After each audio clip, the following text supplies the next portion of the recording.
मैंने विक्रम अंकल से पैसे के लिए कहा था, पर विक्रम अंकल ने साफ इनकार कर दिया और कहा, अगर लेना है तो लो, नहीं तो कहीं और काम ढूंढ सकते हो। मैं सोच रहा था कि लकड़ी काटने के बाद कहीं और भी काम ढूंढ लूं। विक्रम अंकल के यहाँ काम करने के बाद मैं किसी दूसरी जगह काम करके कुछ अधिक आमदनी कर सकता हूँ।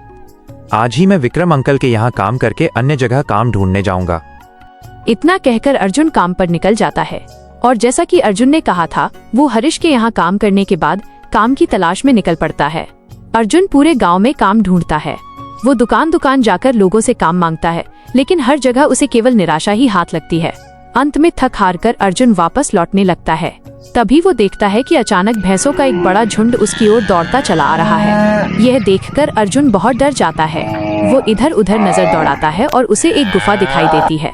वो तुरंत गुफा में जाकर छिप जाता है। जब भैंसों का झुंड वहाँ से आगे निकल जाता है, तब जाकर अर्जुन की जान में जान आती है।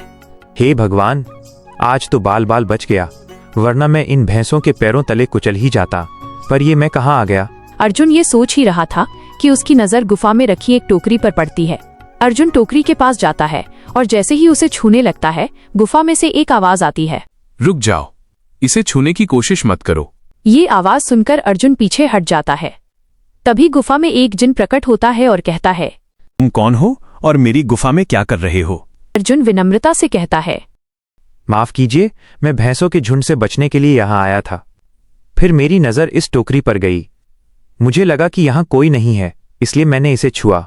जिन मुस्कुराता है और कहता है, तुम्हें डरने की जरूरत नहीं है, मैं तुम्हारे बारे में सब जानता हूँ। मैं इस गुफा का रक्षक हूँ और यह टोकरी अब तुम्हारी है। लेकिन याद रखना, जो भी वस्तु इस टोकरी में डाली जाएगी वही बार बार बढ़ेगी। अन्य चीजें मत डालना। अर्जुन टोकरी लेकर घर आता है। वो अपनी पत्नी नेहा को सब कुछ बताता है।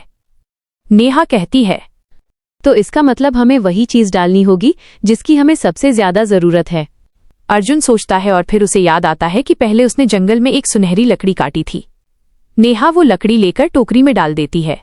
जादू देखो, वो लकड़ी कई सारी लकड़ियों में बदल जाती है। अर्जुन उन्हें बाजार में बेचता है और अच्छे पैसे कमाता है। अब अर्जुन हरीश के यहाँ काम नहीं जाता। जो पैसे उसने कमाए उनसे वो अपने बच्चों की पढ़ाई का खर्च निकालता है और बाकी पैसे संभाल कर रखता है। अर्जुन अब अपने गांव के अन्य ईमानदार लकड़हारों के साथ मिलकर व्यापार करता है और सबकी मदद करता है।